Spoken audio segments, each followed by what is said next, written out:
আসসালামু আলাইকুম। আমি মোহাম্মদ খান বলছিলাম প্রপার্টি আলাপ থেকে। সবাইকে আন্তরিক শুভেচ্ছা ও অভিনন্দন জানাচ্ছি আয়োজনে। আজকের আয়োজনে আমাদের সাথে উপস্থিত আছেন আমার প্রিয় একজন ব্যক্তি, রিয়েল এস্টেটের আইকন বলা যায়।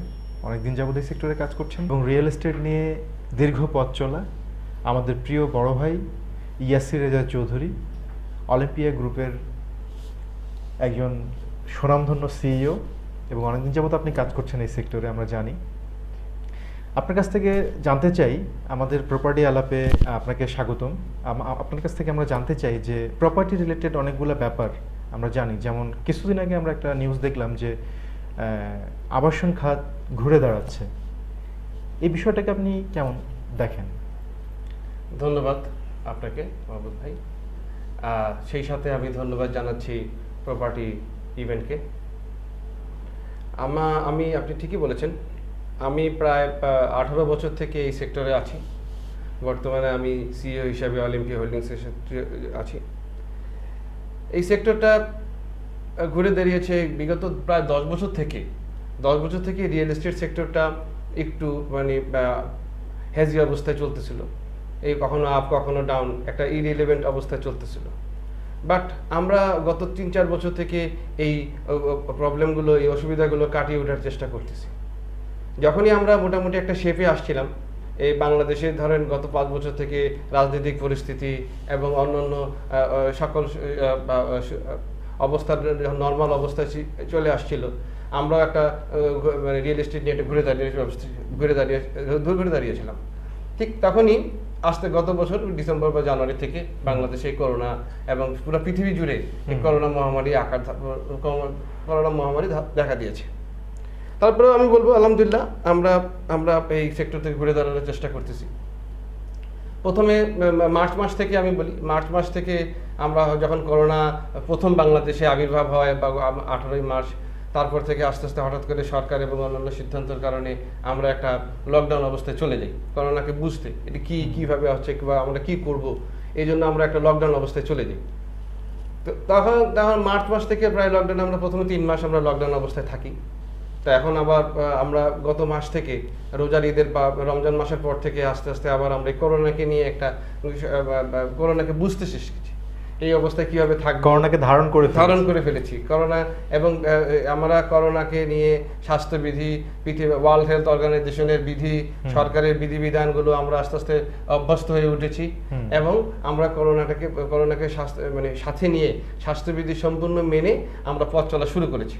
কারণ আপনি জানেন, জীবন ও জীবিকা মানুষের সাথে জড়িত। সেক্ষেত্রে কি আপনি মনে করছেন যে আমাদের যে ঘুরে দাঁড়িয়েছে, মানে আমরা তো চেষ্টা করছি যারা এমপ্লয়ার আছে, কিন্তু আসলে আমাদের তো এটুকুন করলেই হবে না। আমাদের পাশাপাশি যে আমাদের যেটা সবচেয়ে মূল বিষয়, আবাসন খাতের সেলের ব্যাপারটা, হ্যাঁ, বিক্রির ব্যাপারটা, এটা আসলে ঘুরে কি আসলে দাঁড়িয়েছে, সেটা কি শুরু হয়েছে? জি, আপনি ঠিকই বলেছেন। আমি একটু আপনাকে ব্যাখ্যা করে বলি।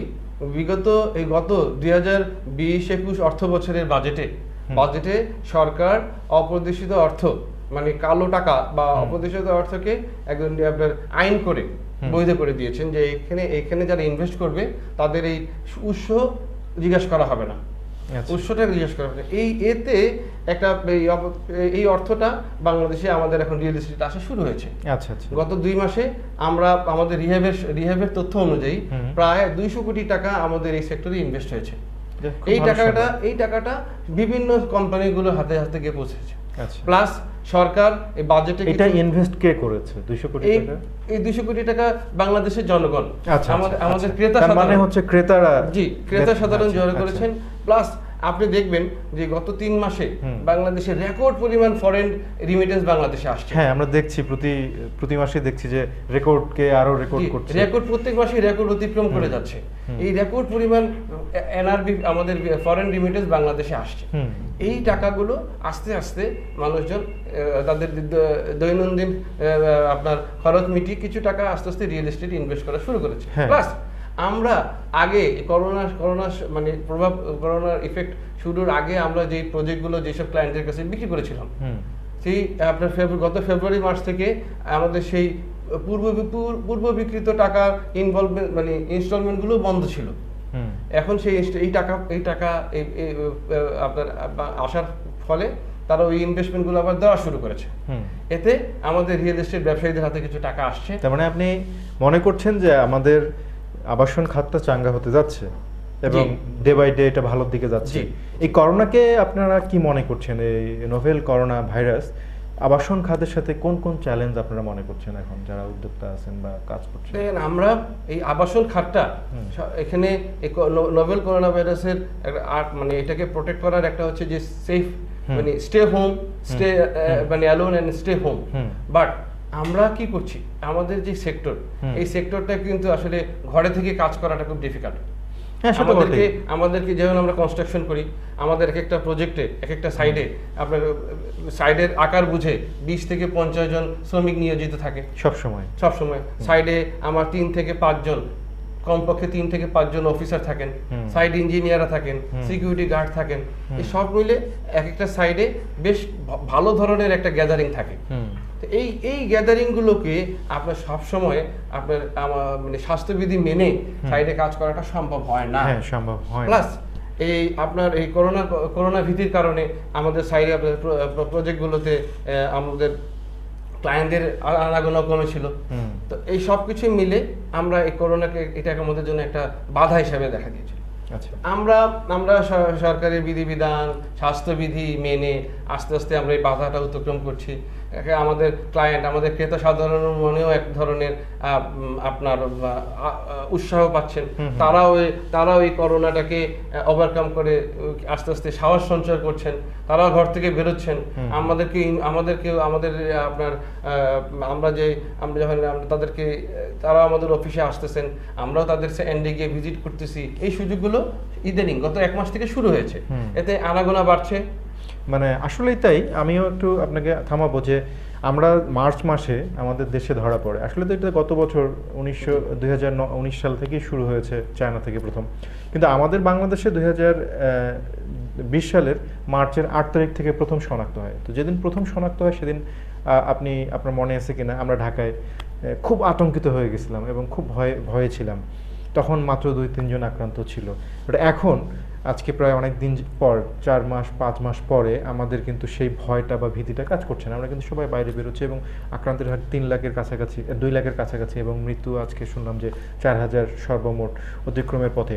তো সব মিলে মানে আমরা বের হয়েছি। কিন্তু আসলে আমাদের এই সেক্টরটা, আবাসন সেক্টরটা তো অনেক বড়। শুধু আপনারা না, যারা এমপ্লয়ার আছেন, এমপ্লয়ি আছেন, এর সাথে আপনি একটু আগে বললেন শ্রমিক আছে প্রত্যেকটা প্রজেক্টে, এর সাথে বিভিন্ন ধরনের মিস্ত্রি আছে জড়িত, যারা বিভিন্ন ধরনের কাজ করে, তারা বিভিন্নভাবে জড়িত।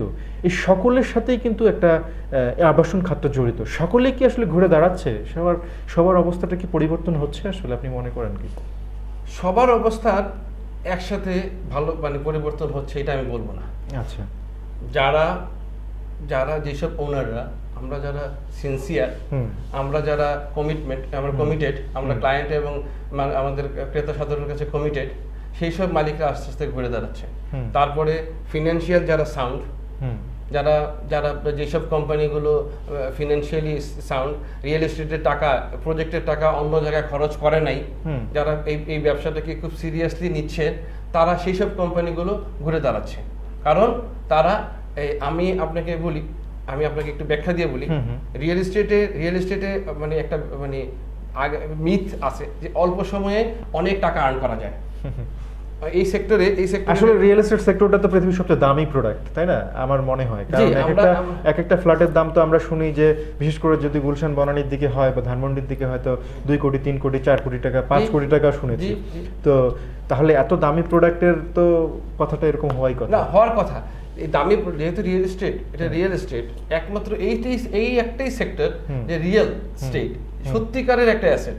আচ্ছা, এইটার কোনোদিন কমতি হয় না। খুবই চমৎকার একটি কথা বলেছেন আপনি। এই সেক্টরে এইটার কোনোদিন কমতি হয় না, দাম সবসময় বাড়তে থাকে। পৃথিবীতে সবকিছু ডিক্লাইন আছে। পৃথিবীর সবকিছু, সব ধরনের প্রোডাক্টের, মেশিনারিজ থেকে শুরু করে সবকিছুর একটা স্টেজে যাওয়ার পরে ডিক্লাইন হয়, তার অপচয় হয়। একমাত্র জমি, রিয়েল এস্টেট বা ল্যান্ড, প্রপার্টি, অ্যাপার্টমেন্ট, যার গতি শুধু উপরমুখী, কম হোক বেশি অপচয় না, ঊর্ধ্বমুখী। আর নাম্বার 2 হচ্ছে, আমরা এই সেক্টরে আপনারা দেখবেন অনেকেই বুঝে না বুঝে অল্প সময় অনেক টাকা মালিক হওয়ার জন্য এই সেক্টরে ওনার হিসেবে আসছে। হুম। তারা আসলে সার্ভাইভ করতে পারতেছে না। এখন গত 2-3 বছর থেকে এই জিনিসটা কিন্তু আস্তে আস্তে নাই হয়ে যাচ্ছে। হুম। এই সেক্টরে যারা ব্যবসা করছে হুম। তারা সবাই সিরিয়াস, আচ্ছা। এই সেক্টরটা নিয়ে সিরিয়াস। হুম। ক্লায়েন্টের সাথে মানে অন টাইম ডেলিভারি বিষয়টা সবার মাথায় ঢুকেছে। হুম। ক্লায়েন্টরাও সিরিয়াস। হুম। তারা প্রত্যেকটা প্রজেক্ট কেনার আগে খুব যাচাই বাছাই করে, পুঙ্খানুপুঙ্খ যাচাই বাছাই করে দীর্ঘদিন এটা সময় দিয়ে তারপরে এটা প্রোডাক্ট কিনছে, কারণ এই ইনভেস্টমেন্টটা তার জীবনে একবারই করে। আচ্ছা। একটা রিয়েল এস্টেট সেক্টরে ইনভেস্ট মোর দেন মানে 95% পিপুল তাদের investment in a life time এটা একবারই ইনভেস্টমেন্ট করে। সো আচ্ছা। আমি একটা কথা বলি, এই রিয়েল এস্টেট সেক্টরটা এটা হচ্ছে ছেলে মেয়ে বিয়ে দেওয়ার মতো অবস্থা। মেয়ে বিয়ে দেওয়ার সময় যখন মেয়ের বাবা মা খুব ভালো করে পাত্র দেখে, বিচার বিশ্লেষণ করে, ঠিক এখনো তাই। আচ্ছা। ইনভেস্টমেন্ট করার আগে ল্যান্ড ওনাররা বলেন, তাহলে আমরা ধরে নিতে পারছি যে এটা একটা রিয়েল এস্টেট আমাদের অবশ্যই এটা ঘুরে দাঁড়াচ্ছে এবং সকল স্তরের এমপ্লয়াররা ঘুরে দাঁড়ানোর চেষ্টা করছে, ঘুরে দাঁড়াবে। জি। এটা আমরা আশাও করতে পারি। ইনফ্যাক্ট আসলে আল্লাহ তাআলা আমাদের সুযোগ দেখ সকলকে ঘুরে দাঁড়ানোর। আমাদের শুধু এই সেক্টর না, আমরা দেখেছি যে অনেক ফ্যামিলি চলে যাচ্ছে ঢাকা ছেড়ে, এবং বিভিন্ন প্রফেশন ছেড়ে চলে যাচ্ছে। এটা আসলে আমাদের জন্য অত্যন্ত বেদনার। এতদিন যাবৎ একটা জিনিস তৈরি করার চেষ্টা করে সেটাকে ছেড়ে চলে যাচ্ছে। তো এরকম আমাদের কাছে মাঝে মাঝেই আমরা দেখি যে এই সেক্টরে, এবং এখন এটা করোনাকালে এটা অনেক বেশি, যে অনেক চাকরি, রিয়েল এস্টেট সেক্টর নিয়ে আমি কথা বলছি, যে অনেক চাকরি চলে গেছে, বা অনেকে চাকরি নাই, বা অনেকে 70% 50% স্যালারি পাচ্ছে, কেউ কেউ স্যালারি পাচ্ছেই না, নিজে থেকে চাকরি ছেড়ে দিচ্ছে। তো আপনি এই যে চাকরি, আবার অনেকে আমরা দেখছি যে এই কোম্পানি থেকে ওই কোম্পানি খুব দ্রুত জব সুইচ করছে, চলে যাচ্ছে। তো আপনার কাছে আমি একটা জিনিস জানতে চাই যে এই জিনিসটাকে আপনি কিভাবে দেখেন, জব পরিবর্তনটাকে? আচ্ছা, আমি আপনার প্রশ্নের প্রথম অংশের উত্তরটা দিই। হুম। যে এই করোনা কালে অনেকেই ঢাকায় আসছেন, ঢাকা ছেড়ে চলে যাচ্ছেন, জব চলে যাচ্ছে, এটা কঠিন মানে বাস্তবতা। কারণ আমরা যারা ঢাকায় বা বাংলাদেশের অর্থনীতিতে আমরা যারা জব করি বা যারা জব করেন, তারা মান্থলি বেস বা চাকরিজীবী হিসাবে মাসিক বেতন হিসাবে আমরা জব করি। আমাদের এই আপনার এই জব নেস্টটা, এই জব কাটিংটা শুরু হয়েছে বিকজ অফ গত 6 মাস থেকে মানুষের মুভমেন্টটা কমে গেছে। আপনার আমাদের রিয়েল এস্টেটের এমপ্লয়মেন্ট কমে গেছে। রেস্টুরেন্টগুলোতে দেখবেন মানে বসে খাওয়ার এখন অবস্থান নাই, সেইটা এখন অনলাইন বেস হয়ে গেছে। আমরা ঘরে বসে অনেক অনলাইন বেস কাজ করতেছি। রিয়েল এস্টেট সেক্টরে আবার অনেকেই অনেক সেক্টরে অনলাইন বেস বা অন্য জবে সুইচ করতেছে। হ্যাঁ, আমাদের দেখি বাচ্চাদের ক্লাসও অনলাইনে হচ্ছে, আমার বাচ্চা সব স্কুল জুমে ক্লাস হচ্ছে, জুম ক্লাস হচ্ছে, সব অনলাইন বেস ক্লাস হয়ে হচ্ছে। গেছে। আপনার বাংলাদেশ সরকারের ডিজিটালাইজেশনের কারণে আমরা বর্তমান সরকার গত 3-4 বছর থেকে বা গত 5 বছর থেকে আমি বলবো যে ডিজিটালাইজেশনের উপরে খুব জোর দিয়েছেন। এর সুফল কিন্তু সারা বাংলাদেশের মানুষ এখন ভোগ করছে। আমার মনে হয় আরো একটু আগে থেকে, আপনি 5 বছর বললেন, আমি সেটা বলবো যে এই সরকার যখন থেকে এসেছে 2009 সাল থেকেই আমার মনে হচ্ছে যে বিভিন্ন সেক্টরে আমরা অনেক বেশি উন্নতি করেছি। আমি 5 বছরটা বললাম এই কারণে, 5 বছরে আপনার টেকনোলজিতেও ইনভলভ হয়েছে, আপনার নতুন নতুন আইডিয়া বাংলাদেশে যারা আমরা এই বিষয়টাতে আমরা আসবো, কিন্তু জব পরিবর্তনটাকে আপনি কিভাবে দেখেন? জব পরিবর্তন যদি অল্প করে বলেন। জব পরিবর্তনটাকে আমি অবশ্যই মানে আমি বলবো যে জব পরিবর্তন একজন এমপ্লয়ি, চাকরিজীবীর একটা মৌলিক অধিকার। আচ্ছা। প্রথমে একটা মৌলিক অধিকার, উনি যে কোনো সময় যে কেউ তার বর্তমান পজিশন বা জব পরিবর্তন করতে পারে। তবে এই জব পরিবর্তন করলে কি হয়, এর কিছু ভালো এবং খারাপ আছে। ভালোগুলো যদি আমি বলি, জব পরিবর্তন করলে যিনি জব পরিবর্তন করছেন ওনার ব্যক্তিগত কিছু ডেভেলপমেন্ট হয়, উনি এক পজিশন থেকে আরেক পজিশনে যান, ওনার বৈষয়িক পরিবর্তন হয়, ওনার অর্থনৈতিক অবস্থার পরিবর্তন হয়, ওনার সামাজিক এবং ওনার সোশ্যাল স্ট্যাটাসের একটা পরিবর্তন হয়। আবার ওনার সাথে সাথে এমপ্লয়ার বা কোম্পানিগুলো কিছু বেনিফিটেড হয়, যেমন ওনার কাছ থেকে এক্সপিরিয়েন্সটা শেয়ার হয়। একজন একটা বড় কোম্পানিতে জব করছেন, উনি সুইচ করে আরেক জায়গায় গেলেন। একজন একটা কোনো ইন্টারন্যাশনাল জব মানে মার্কেটে জব করছেন, উনি সুইচ করে আরেকটা জায়গায় গেলেন। ওনার কাছ থেকে ওনার সুইচের কারণে এক্সপিরিয়েন্সটা সুইচ হলো, এক্সপিরিয়েন্সটা শেয়ার হয়। তবে এটা হচ্ছে ভালো দিক গেল। তবে খারাপ দিকগুলো আমি বলবো যে খুব ঘন ঘন যারা জব পরিবর্তন করেন বা যারা ছোটখাটো বিষয়ে জব পরিবর্তন করেন, অনেকে মনে করেন যে জব পরিবর্তন করাটাই হচ্ছে গিয়ে কেরিয়ার ডেভেলপমেন্টের একটা মূল হাতিয়ার বা প্রধান সিঁড়ি। আমি তাদেরকে বলবো যে এটা সবসময় আসলে ঠিক না। আচ্ছা। এটা ঠিক না, কারণ একটা এমপ্লয়ার একজন এমপ্লয়ার যখন একজন এমপ্লয়িকে হায়ার করেন, তা হায়ার করার পরে ওনার পিছনে কিন্তু আমরা যারা এমপ্লয়ার আছি আমরা সবাই কিন্তু শুরুতেই একজন কর্মচারীকে আমরা বা বিভিন্ন ট্রেনিং এর ব্যবস্থা করি। ওনাকে আমরা বিভিন্ন ট্রেনিং এর ভিতরে রাখি, ওনাকে মানে আপনার ইন হাউস, এক্সটার্নাল, ইন্টারনাল 2 ধরনের ট্রেনিং দেই। তাকে আমার জব নলেজ সম্পর্কে ধারণা দেই, কোম্পানি প্রোফাইল সম্পর্কে ধারণা দেই, তারপর আমার সবকিছু দিয়ে তারপরে মার্কেটে ছাড়ি। তো তাহলে কি হয়, ওনার পিছনে আমরা 2 থেকে 6 মাস পর্যন্ত কিন্তু ওনাকে আমরা ট্রেন করি। এই থেকে আমাদের একটা এক্সপেন্ডিচার কিন্তু ওনার পিছনে আসে। যখন ওনার কাছ থেকে আমাদের আর্নিং এর রিটার্নের সময় আসে তখন উনি সুইচ করে অন্য জায়গায় চলে যান। এই একটা বিষয়। তখন আবার আমরা এখন যারা এমপ্লয়ার, আমরা যারা জব সিকিং এ থাকি, আমরা সিভিটা কিন্তু খুব ভালো করে দেখি যে ইনি মানে ওনার জব কেরিয়ার কত বছর, তারপরে উনি ওনার এই কেরিয়ার অল্প কেরিয়ারে এতগুলো কোম্পানি কেন সুইচ করলেন। অনেকে কিন্তু আপনার এক্সপিরিয়েন্স হিসাবে এই মানে অনেকগুলো কোম্পানির নাম লেখে ঘন ঘন। এটাকে আপনি খারাপ চোখে এটা আমি খারাপ চোখে দেখি। আমরা যারা ইন্টারভিউ করে বসি, আমরা এই জিনিসটা খুব গভীরভাবে নজর দিই, এবং এটা যে যাদেরকে দেখি যে কোনো ভ্যালিড রিজন ছাড়া যে কেউ যদি জব সুইচ বেশি করে তাকে আমরা নেগেটিভ অ্যাপ্রোচ করি যে না, এ তো আসলে তার নেচার মানে অন্যরকম, সে তো আমার কোম্পানিও যে কোনো সময় ছেড়ে দিতে পারে। এজন্য আমি বলি যে কমপক্ষে জব সুইচ করা ভালো, কিন্তু কমপক্ষে 5 থেকে 7 বছর বা একটা মিনিমাম একটা সময় থাকা উচিত, যে একটা সাডেন টাইম থাকা উচিত মালিকের পক্ষে, মালিকদের সাথে। আর ছাড়ার সময় যথেষ্ট যুক্তি সহকারে যদি রিজন থাকে তাহলে জব সুইচ করা উচিত। হ্যাঁ, আমি সেদিন একটা দেখছিলাম, আমাদের এক বড় ভাই তানভীর শাহরিয়ার রিমন ভাই, উনি র্যাঙ্কসের সিইও। তো রিমন ভাই বলছিল যে জব আসলে সুইচ করা উচিত না। হ্যাঁ, উনি ব্যাখ্যাটা এরকম করে দিয়েছে যে আমাদের একটা প্রজেক্ট নিতে, আপনি একটা অ্যাপার্টমেন্ট প্রজেক্ট যদি আপনি বড় প্রজেক্ট হয় তাহলে 4-5 বছর লেগে যায়, ছোট প্রজেক্ট 3 বছর 2.5 বছর লেগে যায়। তখন একটা এক্সিকিউটিভ লেভেলের বা একটা ম্যানেজার যেই হোক, একটা সেলসম্যান যখন সেলস করে একটা ক্লায়েন্টের কাছে, তখন দেখা যাচ্ছে যে ওই ক্লায়েন্টটা তাকে খুব বিশ্বাস করে, প্রথমেই তাকে তো বিশ্বাস করে তারপরে অফিসে আসে, বিভিন্ন বিষয়গুলো দেখে, তারপরে সে ইনভেস্ট করে।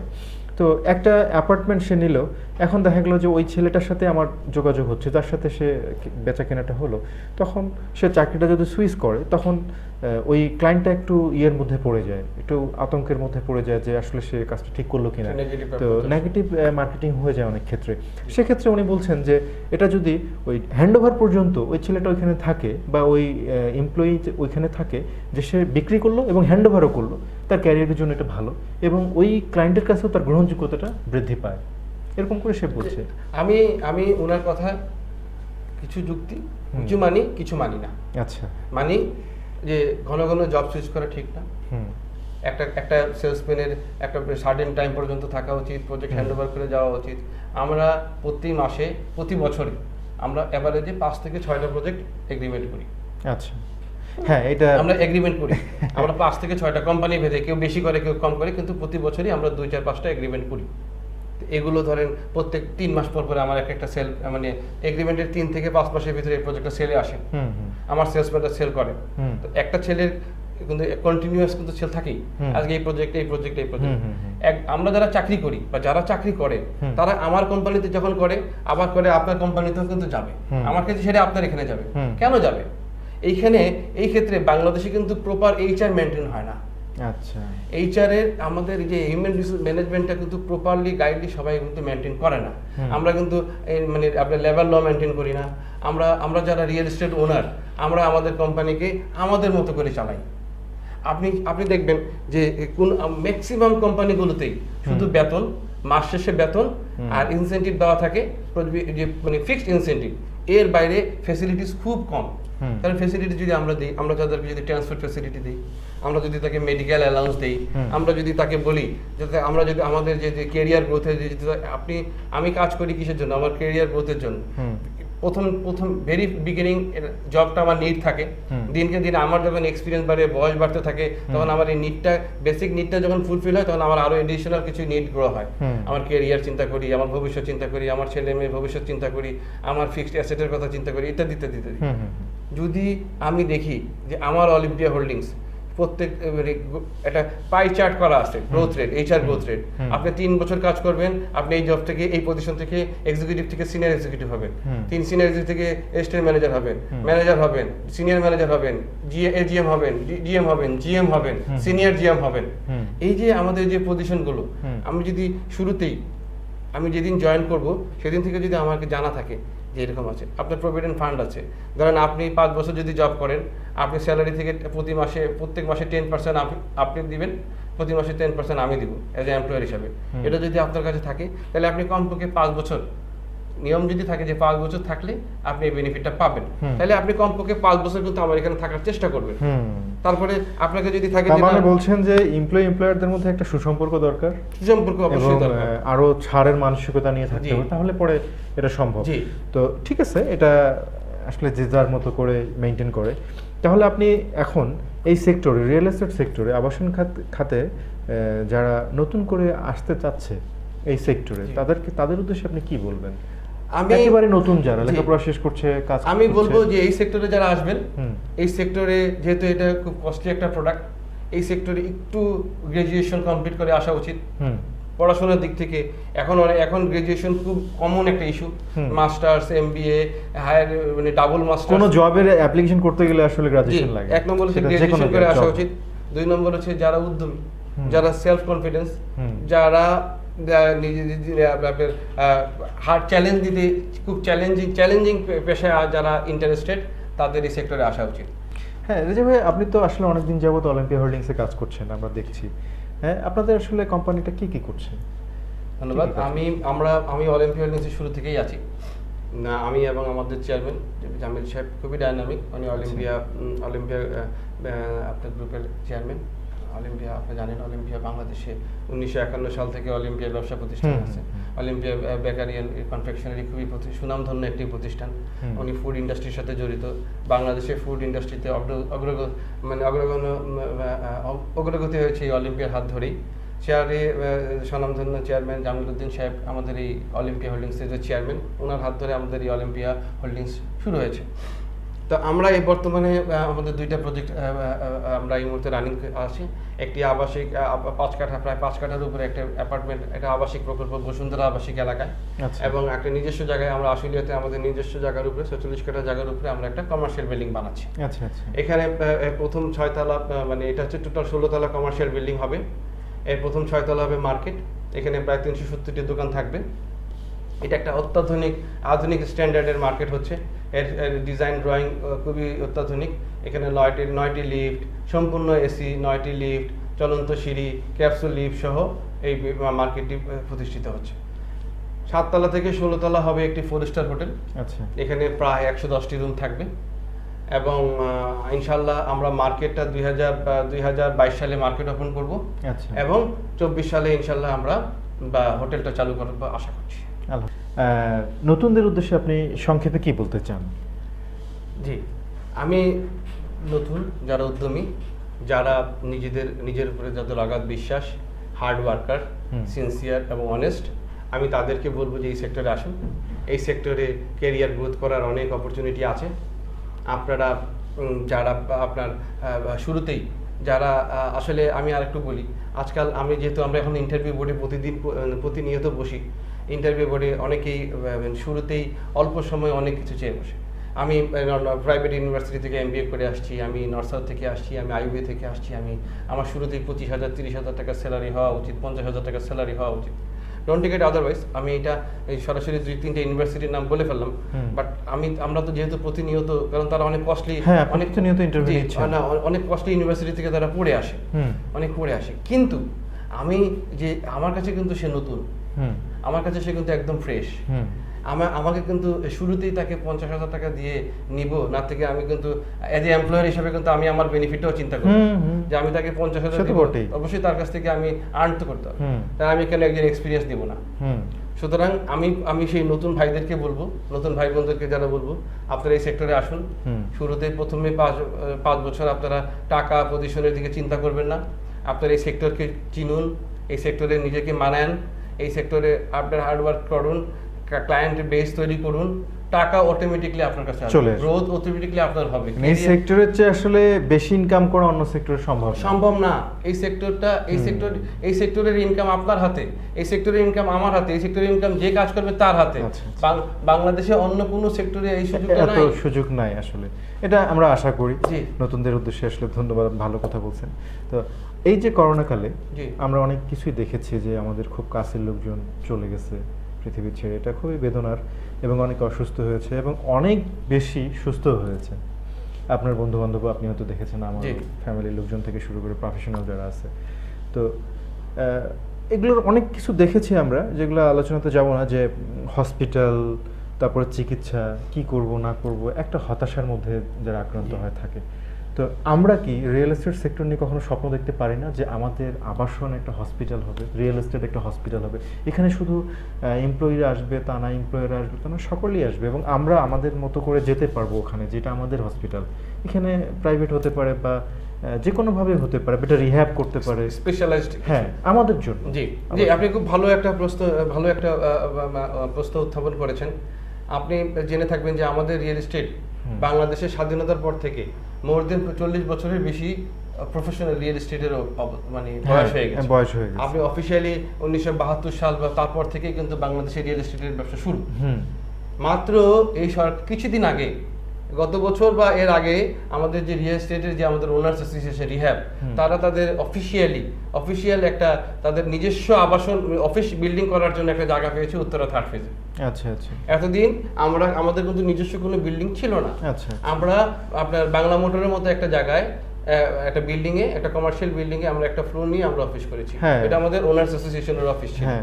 প্লাস এখন কিন্তু রিয়েল এস্টেটের এখন রিহ্যাব দিনকে দিন শক্তিশালী হচ্ছে। আমাদের রিহ্যাব থেকে, আমাদের রিয়েল এস্টেট ওনার্স থেকে এখন ওনার্সরা অনেকেই সরকারের এবং আপনার সরাসরি সরকারের পরিচালনায় অংশগ্রহণ করছেন। আমাদের মালিক পক্ষরা এমপি হচ্ছেন, আমাদের মালিক পক্ষরা মিনিস্টার হচ্ছেন, যারা সরাসরি সরকার এবং সরকারের সাথে কাজ করছেন। এনারা কিন্তু আস্তে আস্তে আমাদের এই সেক্টরকে গুরুত্ব দিচ্ছেন।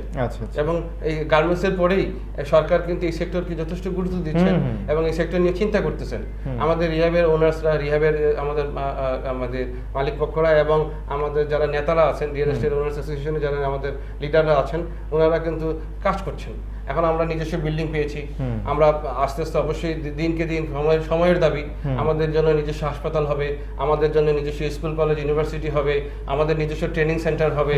আমরা যেমন গার্মেন্টসের বিজিএমএ ইনস্টিটিউট আছে, বিজিএমএ তে তাদের নিজস্ব একটা ইউনিভার্সিটি আছে। এই ইউনিভার্সিটিটা কিন্তু খুব বেশি দিন আগে প্রতিষ্ঠিত হয়নি, গত 3-4 বছর থেকে এই ইউনিভার্সিটিটা প্রতিষ্ঠিত হয়েছে এবং নিজস্ব ক্যাম্পাস করেছে। না, আরেকটু আগে, মানে আগে নিজস্ব ক্যাম্পাসটা কিন্তু খুব বেশি দিন, হ্যাঁ, নিজস্ব ক্যাম্পাসটা নতুন বিশাল হয়েছে। অনেক বড় করে ক্যাম্পাস করেছে তারা। এই গার্মেন্টস সেক্টরে তারা এমবিএ বা হায়ার ডিগ্রি পর্যন্ত তারা দিচ্ছে, স্পেশালিস্ট গার্মেন্টস সেক্টরে। তো আমরা আশা করছি যে রিয়েল এস্টেটও এরকম হবে, এটা খুবই ভালো সংবাদ। আমরা আশা করছি, আমরা খুবই বিশ্বাস করি। ইতিমধ্যেই কিন্তু ওই ড্যাফোডিল ইউনিভার্সিটিতে আমরা শুনছিলাম যে ওখানে রিয়েল এস্টেট নিয়ে মানে ক্লাস নতুন এই ড্যাফোডিল ইউনিভার্সিটি, তারপরে স্টেট ইউনিভার্সিটি, তারা আস্তে আস্তে রিয়েল এস্টেট নিয়ে একটা কাজ শুরু করছে এবং তারা এটা সাবজেক্ট হিসেবে আনছে আস্তে আস্তে, যেহেতু সময়ের দাবি এই সেক্টরে হয়ে যাবে। জি, কিন্তু আমরা আসলে এতক্ষণ তো আমরা আসলে অনেক বড় বড় কথা বললাম দামি প্রোডাক্ট নিয়ে, কিন্তু আমাদের এই এতগুলো মানুষের মধ্যে তো আমরা সবাই উচ্চবিত্ত না, মধ্যবিত্ত না, নিম্ন মধ্যবিত্ত আছি। তো আমাদের আসলে অনেক ধরনের সমস্যা আছে, জটিলতা আছে। তো স্বল্প টাকায় বা স্বল্প আবাসন নিয়ে আপনারা কোনো চিন্তা করছেন বা এরকম কোনো চিন্তা করা যায়? অবশ্যই এক সময়ের দাবি। আমি আপনাকে বলি, এক সময় আমরা রিয়েল এস্টেটে ইনভেস্টর হিসেবে চিন্তা করতো। যারা মানে পুঁজিবাদী, যাদের ফিনান্সিয়াল অবস্থা ভালো, তারা এই রিয়েল এস্টেট সেক্টরে এক বা একাধিক ফ্ল্যাট কিনতো, আমরা তাদের কাছে বিক্রি করতাম। আমি এরকম আমারও ক্লায়েন্ট আছে যার ঢাকা শহরে 14টা ফ্ল্যাট ছিল, একজনের কাছে আমরা বিক্রি করছি বিভিন্ন প্রজেক্টে। উনি ইনভেস্ট, ওনার বিজনেস থেকে উনি মনে করতেন যে এটা safe investment, real estate invest করতেন। বাট গত 5-10 বছর থেকে এই চিন্তা থেকে আর মানুষ বেরিয়ে আসতেছে। বাংলাদেশের ভৌগোলিক অবস্থানের কারণে ঢাকা খুবই একটা ইম্পর্টেন্ট পার্ট হয়ে গেছে। এখন এই ঢাকা আগে ছিল মানে আগে অ্যাপার্টমেন্ট কিনা হয়তো মানে সে খুব চুজি এলাকা, ওনার মানে কমিউনিকেশনের অভাবের কারণে মানুষ নির্দিষ্ট একটা এলাকা, 2টা এলাকা তার চয়েসেবল এলাকা, তার অফিস, আদালত, ব্যবসা প্রতিষ্ঠান, স্কুল কলেজ, বাবার বাড়ি, শ্বশুর বাড়ি, এই সব চিন্তা করে যেই এলাকা সেই এলাকায় ফ্ল্যাট কিনতো, বিকজ কমিউনিকেশন প্রবলেম ছিল। বাট গত 10 বছরে সরকার ঢাকা শহরকে ম্যাস কমিউনিকেশনের দিকে চিন্তা করতেছে। আপনি দেখেন এখন মেট্রো রেল হয়েছে, মেট্রো রেল আসছে, আমাদের ফ্লাইওভার ডেভেলপ হয়েছে, ঢাকাকে সারাউন্ডিং ঢাকা মানে আপনাদের ডিটেল এরিয়া প্ল্যানে চিন্তা করে ঢাকা এবং ঢাকাকে কেন্দ্র করে আশেপাশে যতগুলো ছোট ছোট উপজেলা আছে, আমি আপনাকে বলি নারায়ণগঞ্জ থেকে শুরু করে নারায়ণগঞ্জ, গাজীপুর, কেরানীগঞ্জ, সাভার, এই সবগুলো এখন ঢাকার ভিতরে চলে আসছে এবং এই সব পুরো এরিয়াটা রাজুকের আন্ডারে চলে আসছে। এখন এখানে খুব প্ল্যান্ড ওয়েতে, প্রপার ওয়েতে বাড়ি হচ্ছে। সরকারের যদি কিছু প্রজেক্ট আমি বলি, 3rd ফেজ ডেভেলপ হয়েছে, পূর্বাচল ডেভেলপ হয়েছে, হিরাজিল ডেভেলপ হয়েছে, গাজীপুরে নতুন করে ল্যান্ড প্রজেকশন নিচ্ছে, এগুলো তো সরকারিভাবে। আর বেসরকারি ল্যান্ড এবং রিয়েল এস্টেট ডেভেলপমেন্ট তো সারা ঢাকা ছড়ে আছে। এই কারণে এখন কেউ ফ্ল্যাট কিনে ঢাকা এবং তার আশেপাশে সাভার পর্যন্ত আমরা ফ্ল্যাট বিক্রি করতেছি, গাজীপুর পর্যন্ত আমরা ফ্ল্যাট বিক্রি করতেছি, নারায়ণগঞ্জে আমরা ফ্ল্যাট বিক্রি করতেছি হরদম।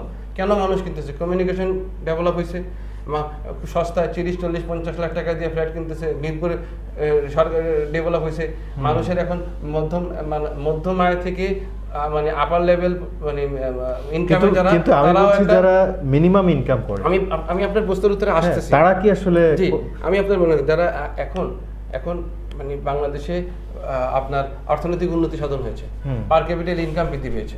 এই বৃদ্ধি পাওয়ার কারণ হয়েছে গত 10 বছরে সরকারি বেসরকারি উদ্যোগে অনেক এমপ্লয়মেন্টের সুযোগ হয়েছে।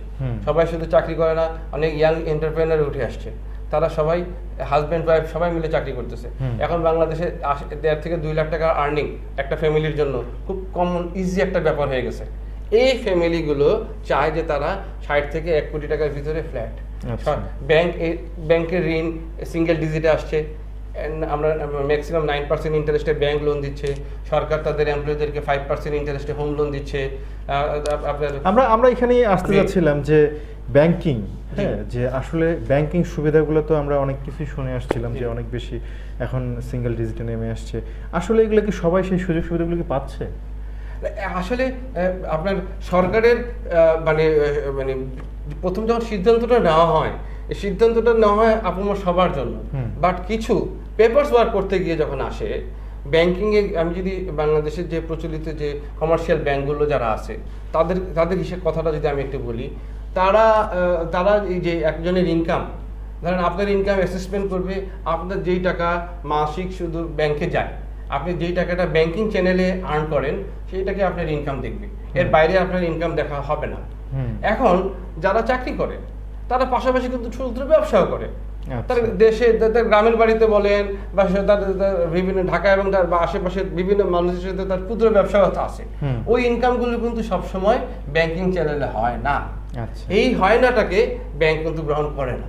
এই জন্য অনেকের এই ব্যাংক লোন পাইতে গেলে ওই যে প্রপার ধরেন ইনকাম থেকে, ধরেন আমার 1 লাখ টাকা ইনকাম, ব্যাংক প্রথমে অ্যাসেস করবে যে ইনার তো 60-70 হাজার টাকা খরচ, ওনার 30 লাখ টাকা 30,000 টাকা ইনস্টলমেন্ট দেওয়ার সুবিধা, তাহলে ওনাকে ওই পরিমাণে লোন দিবে যাতে আপনি 12 বা 15 বছরে বা সর্বোচ্চ 20 বছর মেয়াদে লোন দেয়, আপনি যাতে মাসে 30,000 করে দিলে যে টাকাটা দিতে পারবেন ওই টাকাটা আপনি লোন পাবেন।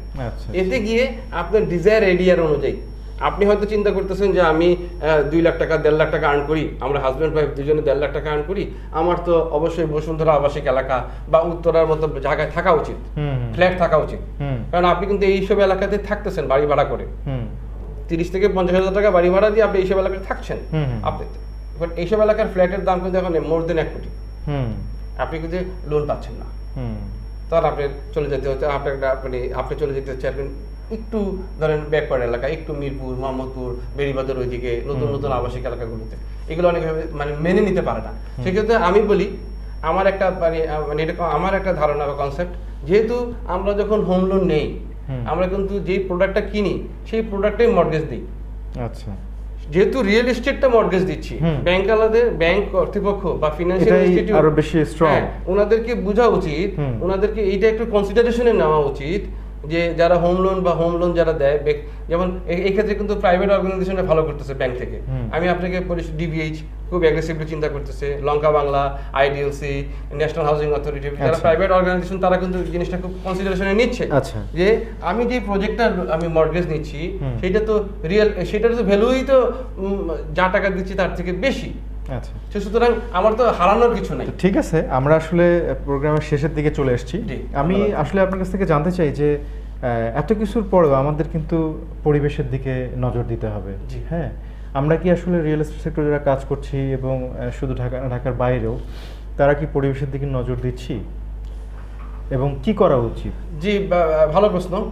পরিবেশ পরিবেশ না বাঁচাইলে কেউ নিজে বাঁচবো না। হ্যাঁ, আজকে আমাদের যে ভবিষ্যৎ প্রজন্মের জন্য আমাদের- আজকে যে আমরা করোনা প্রভাবে আক্রান্ত, এটা পরিবেশ এবং তারও একটা ইফেক্ট, পরিবেশ দূষণের এটা একটা ইফেক্ট। হ্যাঁ, তো আমি আপনাকে বলবো শুধু সরকার এই ক্ষেত্রে যথেষ্ট শক্তিশালী ভূমিকা পালন করছে। হুম। আমি উদ্যোক্তাদেরকে বলবো, যারা আমরা রিয়েল এস্টেট উদ্যোগ নিই, নতুন নতুন এলাকা যারা আমরা ডেভেলপ করি, আমরা অবশ্যই সরকারের অনেকগুলো নীতিমালা আছে, হুম। ডিটেলের ট্যাপে আছে, ডিটেলের আছে, আপনার প্রত্যেকটা অর্গানাইজেশন রাজ্যকে নীতিমালা আছে, ন্যাশনাল হাউজিং এর নীতিমালা আছে। নীতিমালাগুলো মেনে বিল্ডিং করা উচিত।